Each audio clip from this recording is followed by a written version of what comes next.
Hey, it is your buddy Peace and Harmony with you here today. Much love to the Empowered Harmonizers. I want to wish you all happy holidays, Merry Christmas, and a huge shout out to those of you who have recently donated to the channel. Thank you so much for your contributions. It inspires me to keep bringing the content, and it gives me the understanding and knowledge that I am making a difference. So thank you for your contributions, and much love to those of you who have commented and made discussions. Your input is so very valuable to share your experiences, because that is real time what we can do to assist you.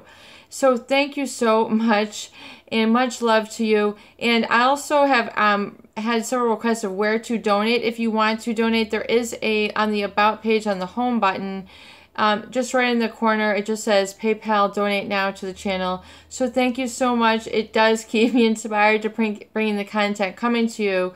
And let's dive right in, and let's focus in on a really important aspect, I would say, of emerging successfully through a damaging relationship.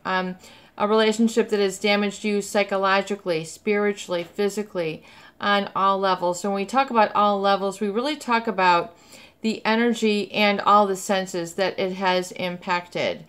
And these oftentimes are set up and resonating within you, either through what you've seen visually, you've heard, you've felt, what you've had to push yourself to do.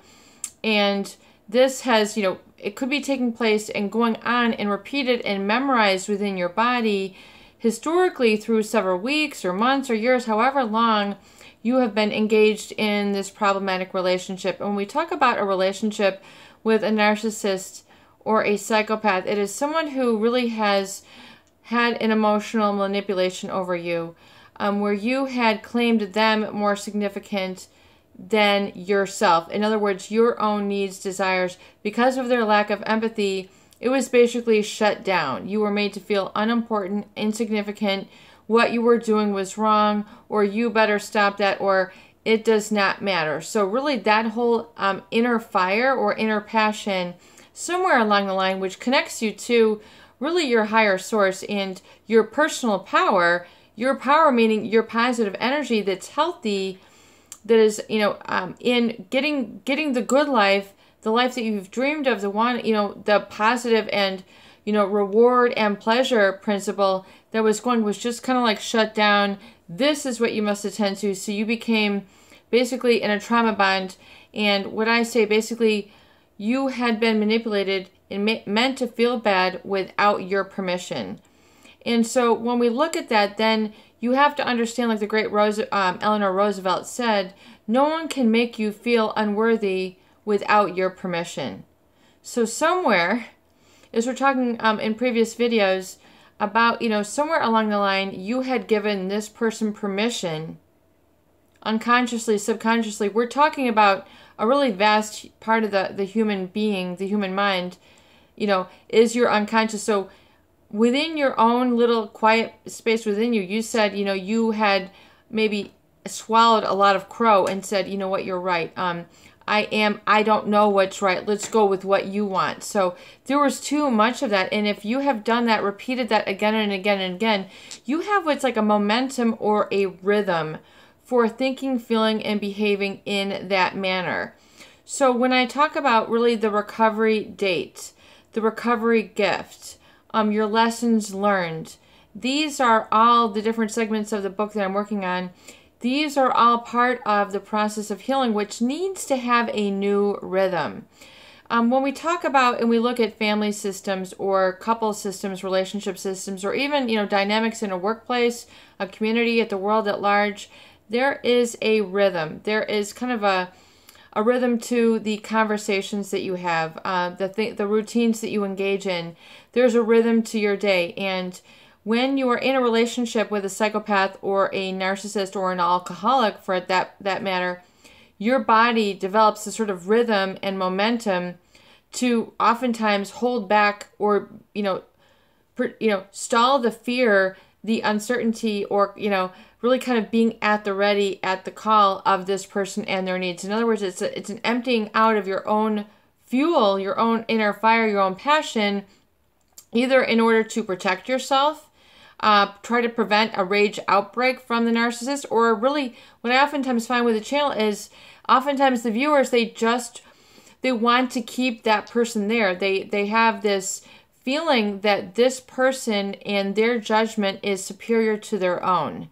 And so that they have lost track of this own internal guiding system, which is within you, that says, you know what, I know what to eat, I know what to sleep, I know what to pursue, I know what my talents are, I know what my passion is, I know what I'm interested in, I know these things to be the case, and I'm just going to have this be okay. But the narcissist usually tries to shut that down because of lack of empathy and because of lack of understanding, and you challenge their sense of security.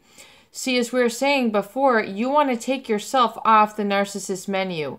You don't want to be food for their thought. You don't want to be food for their game. You know, you don't want to be the prey to their predatory instinct. You don't want them.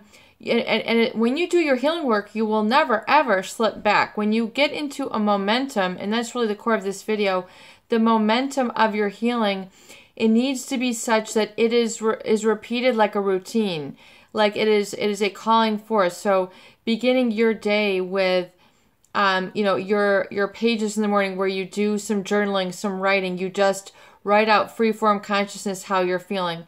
The guys are like, I don't need to do that. You know, I do that while I'm making my coffee. Well, if you skip that part, then you're allowing a lot of that. You're not meeting your unconscious. You're not meeting your unknown beliefs.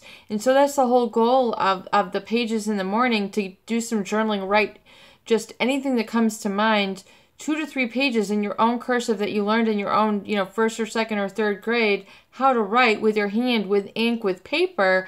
You don't realizing that you're meeting yourself on those pages.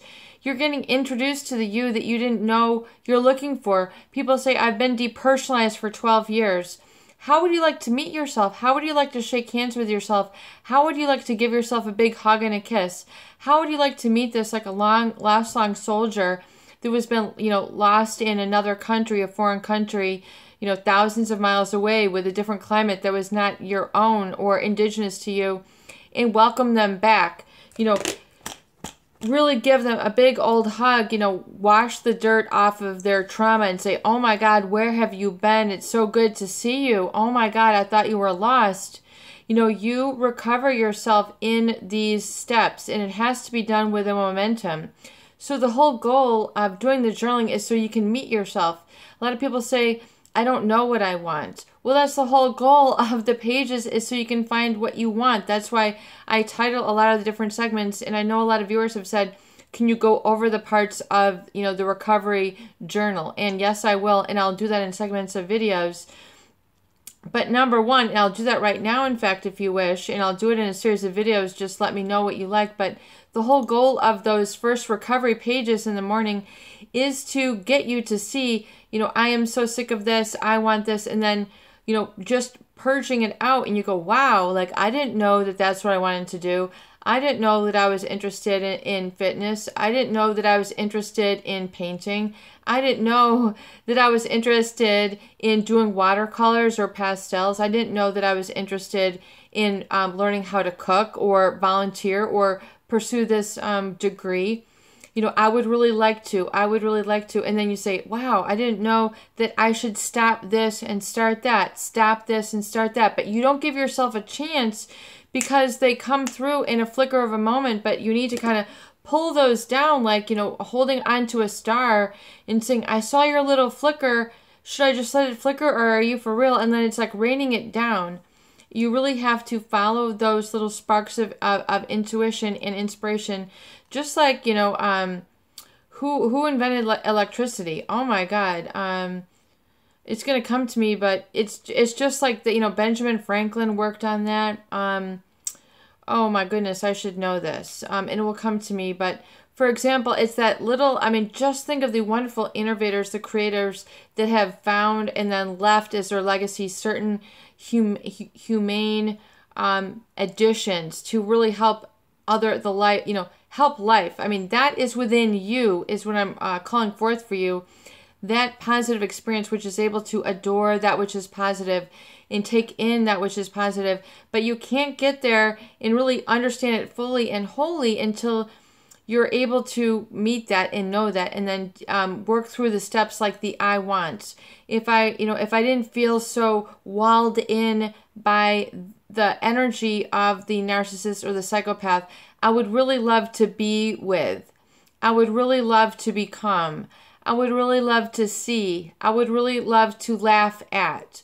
I would really love to giggle. I would really love to play here. I would really love to play there. I would really be able to become the childlike innocence that I am, and be able to live there 24/7 and be able to follow that up. And that's what the recovery date is about. It's taking that little person, maybe it's a little boy, it's a little girl, maybe it's a tomboy, maybe it's a very elegant woman, maybe it's a very distinguished man, and taking that recovered whole self out for a date for 2 hours to interact with life in that energy.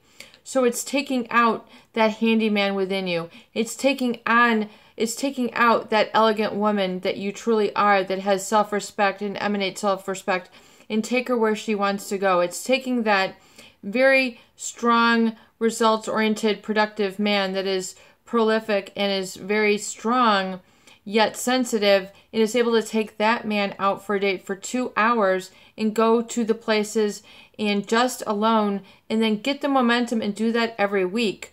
And then I also encourage you, to give yourself a recovery gift. It can be purchased or done while you're on that recovery date, or when you're just, during your regular day and you're experiencing more and more and more of that self that you're experiencing. The recovery gift has to be something that speaks to that self-trusting, safe, and protected element of yourself, where you can put up the boundaries and say, no, that wimp is not me. No, that is not me. This is me, and this is who I am becoming. And it's getting a vision and an action combined into one. So the recovery pages are like the vision, where you get the vision and the feeling, and it's working through your writing, because the writing will speak to you from your subconscious mind, like, I really want, I can do. It's kind of like the inner courage coming through. And a viewer said, tell your viewers that courage is the new black. They will get it. So that's what I'm here to deliver to you by telepathy or what have you from the viewer. And then the recovery gift is something you need to then surround yourself and prime yourself with visions, images, and experiences, that are reinforcing of that are positive. So a little, picking up a little gift that says, follow your heart. Where is it? Bear with me one moment. I'll be right back. Here we go. So getting a little something like this, it says, follow your heart. And then being able to, and know what this sentimentally means to you and you alone, and not as your role as a supply, not as your, feeling of being a wimp or wuss or used. Something that speaks to that recovered whole part of you and is surrounding you, because these items will they'll reinforce and help you to relearn and feel good. And on your recovery date, the whole goal is to indulge and feel good. Your learning takes place when you're eating well. Have some chocolate a little bit. Chocolate is a great feel good. It gets the oxytocin going. But if you can do something, giving yourself a recovery gift, it can be something simple. It can be, a new tool for your toolkit. It can be a new spoon for your cooking, for your kitchen drawer. It can be a new recipe book. It can be a new little book of positive thoughts. It might be a Bible. It might be, a Bible, the Quran from another culture. Maybe you're interested in history. You find out in your recovery date that you went to your Barnes & Noble or your favorite bookstore. This is not to be done online. This is to go out and about in your car, walking around, visiting a spot where you are able to take out on a date your recovered self, that you are kind of shaking off, that you have dreamt about and you wanted to be, but this person kind of like shut that out, that whole experience, annihilated or, shut you out from the experience, that the wall was so close. You were like, when people have complex PTSD, it's really like being, what do you call it when people are, wrapped up and they can't move. It's really like being in a straitjacket, like an emotional straitjacket. So it's time to take that off, unlace it, throw it away. It doesn't fit anymore. You've gained enough energy, you've gained enough experience and enough momentum. It has to have momentum. Following up, plugging it in, not slacking back, not having cheat days. Oh, I'm still thinking about the narcissist. Oh, I'm still criticizing myself. Oh, I'm still so, you know, I'm living down. I'm in the funk, because that's where, and you will catch yourself. You know, when you open the door to your home and you're about to go out and you feel yourself getting tense, catch yourself in those moments and push the stop button and say no. Tension, no. There is no tension written on the sides of my jeans. My pants don't say TENSION. No, they say peace. Relax your muscles and push the stop button to those negative feelings. For the people who have PTSD and it's very difficult to leave, notice the feelings that come. Are they shaky? Are they quivery? Are you getting angry? Calm the muscles down and say no. Stop. And then stamp them down like a staple gun, and rolled up into the sides of a tiny little postage stamp, and staple them down to the floor or behind you, and then leave them. They can never get back. Notice the feelings that people have, especially a lot of anger or guilt, or they're not able to move forward because of these crippling emotions. And I understand how severe it can get.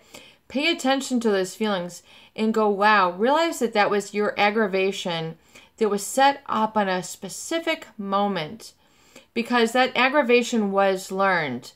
So that's why it's so important for you to go on the recovery dates, so you can re-educate your body, your mind, your spirit, your olfactory system, your visual acuity, your kinesthetic, your neuropsychology that's flowing through your body. It'll give you a different posture. You'll take on a new identity and a new I am, and especially when you repeat that again and again and again, and you are now in a becoming stage. So that's why you see, oh, that man is so becoming, that woman is so becoming. That's such a beautiful place. I mean, take yourself to some really magnificent places on your recovery dates. Go some places where you've always wanted to go. A beautiful cathedral, a beautiful church, a beautiful mosque, a beautiful nature setting, a beautiful hardware store or expo. Begin to find and search places for you to take your recovered self out. Get the momentum. Begin to search and have planning time for your recovery dates. Even if it's only 2 hours, start to find new places that you can be drawn to, where there are then fresh and new communities for you to engage in. You might find yourself wanting to volunteer in an animal shelter.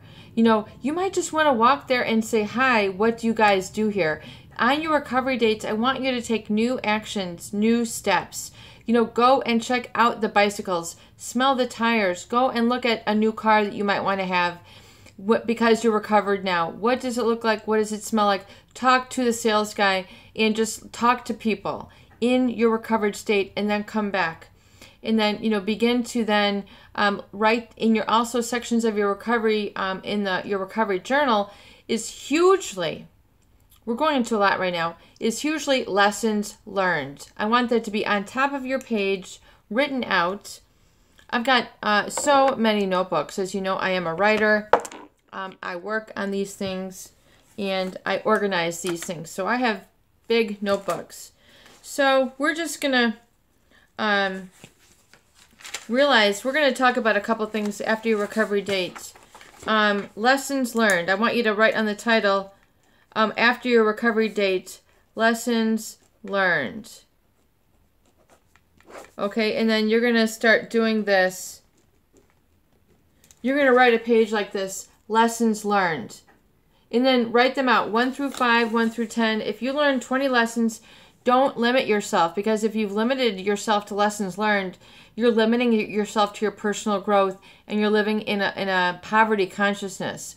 So if people are wondering why they're homeless or impoverished, because they haven't done this, they haven't resonated with their lessons learned, they haven't gotten a hold of this. What did I learn? I do not need to do this to myself to be loved. I do not need to stay up this late. I do not need to drink this much. I don't need to feel bad. I don't need to be second fiddle. Lessons learned, and then establish, new beliefs outside of that. So then you're going to, aside from that, new beliefs. Aside from that, those lessons, new beliefs. Okay, I hope you're still with me here. New beliefs. New beliefs. New beliefs. Something that you believe is like a to be life. It's your being in the life energy. Okay, life is like, hey, come on, get some momentum going. It's trying to get some spark. So I always recommend having a big and a little journal with you. If you have a big one, great. Get another little tiny one. Get a smaller one. Whoa. I love this. We're so live. We are so live. We're at the Peace and Harmony party over here. We're going to get set up again. We're just not in champagne, we're not overly drunk. We're just, we're blissed out on healing here. So, as you can tell, I do these all in one take, guys. I don't edit stuff. We don't got time for that. We got time for living. So, I think we're back. Yay! Okay, cool. Aside from that, new beliefs. And part of the other aspect of I hope you guys didn't get hurt there. I did not get hurt. Very good. Whoa. Yeah, no more going on her, injurious dates. It's time for recovery dates. So, and aside from that, new beliefs. I think that's where we left off. New beliefs. And I also want you to also write the other side of it, which is what I have been procrastinating. So part of your other, this is all part of the book that I am writing. These are just some tidbits. What I have been procrastinating. The things that you've been procrastinating. Okay, 1, 2, 3, 4, 5. Okay. What I have been procrastinating. I know that this is really rough and raw, but what I have been procrastinating means there are things you are holding yourself back from. What have I really been procrastinating? Do I need to lighten up? Am I too serious? Have I taken this all too hard? Then it's time to get fluffy. I mean, it's time to, if you've been taking it too hard, then go out and get a big fluffy vest, get a big fluffy jacket, get a big fluffy blanket, get a big fluffy pillow, and let that be your recovery gift. Let it be a reminder to you that it's time to fluff it up a little. It's a time to get warm. It's a time to start laughing a little bit. So maybe what I've been procrastinating is laughing. Maybe I've been procrastinating, going out and, meeting my extended family who have always wanted to see me. What have I been procrastinating? Maybe I haven't been cooking well for myself and I've been eating out too much. What am I keep putting off? Cleaning, taking that class, loving myself, just being safe, just being content. So this is part of the rhythm that I want you to get involved in. And so it involves, it's a very forward moving, you're engaging the prefrontal cortex of your brain.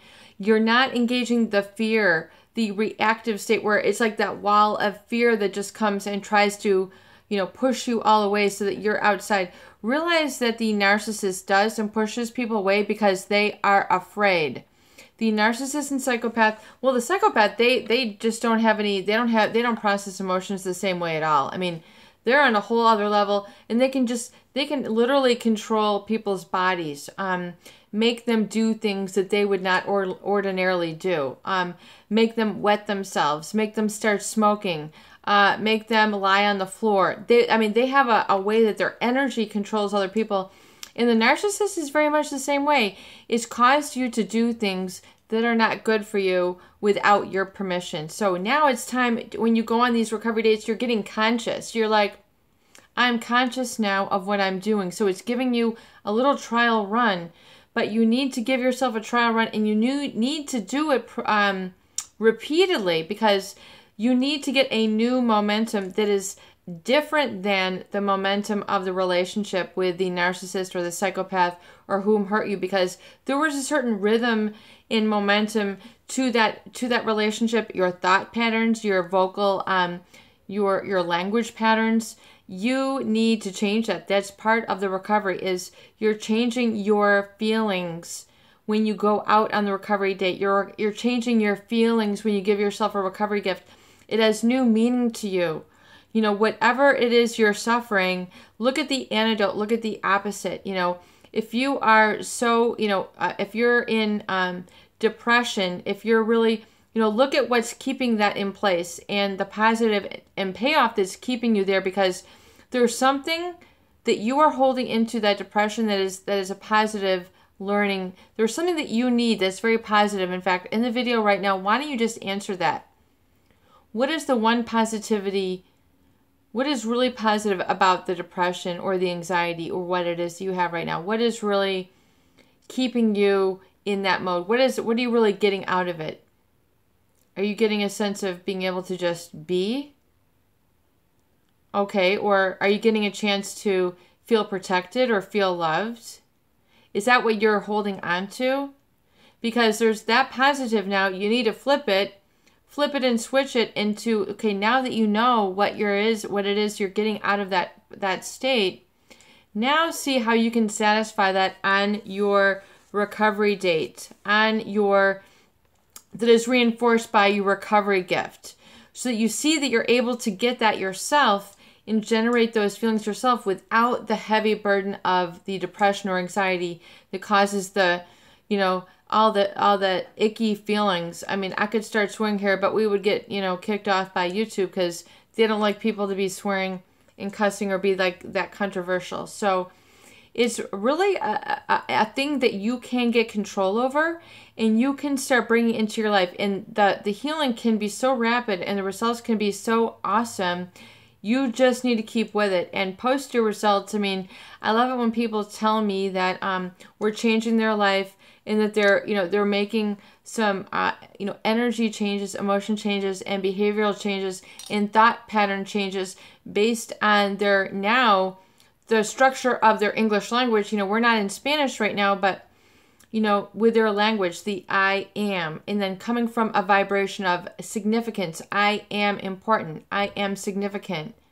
I have purpose. I have meaning. I have a voice. I have inspiration, and I know the solution, and I'm living the solution, and I'm in the solution now, and I'm just allowing it to take me where I want to go. And when you're in that positivity, you'll see that people will notice. They will feel your energy.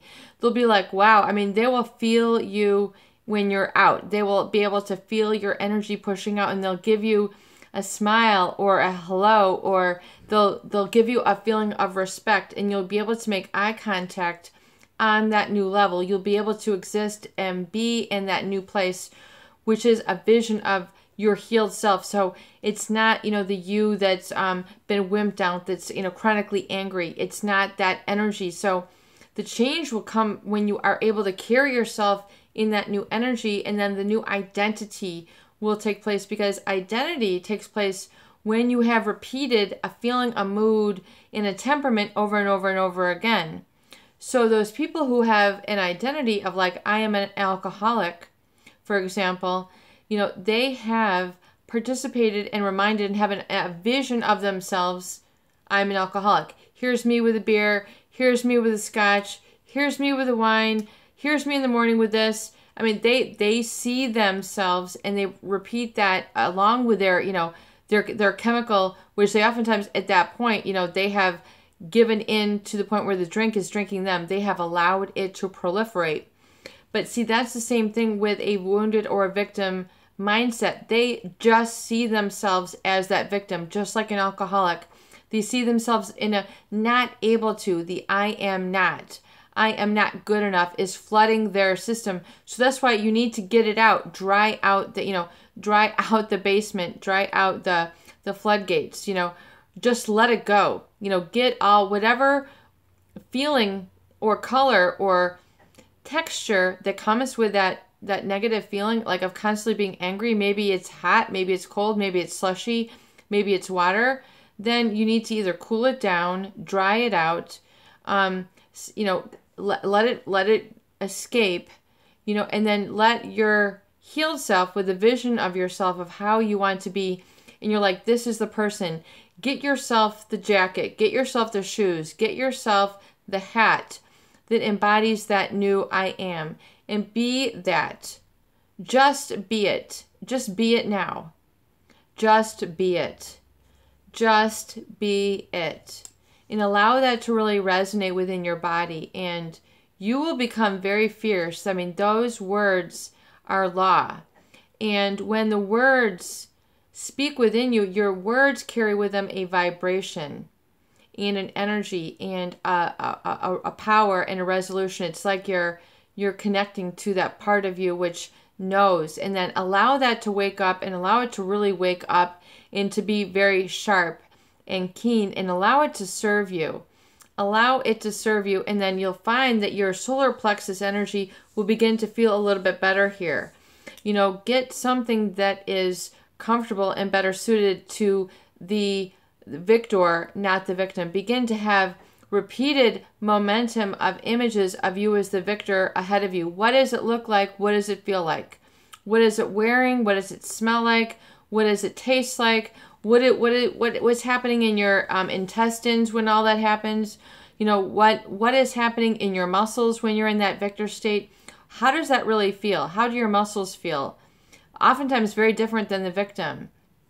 That victor has a very sort of strong, upright, your posture might be a little bit better.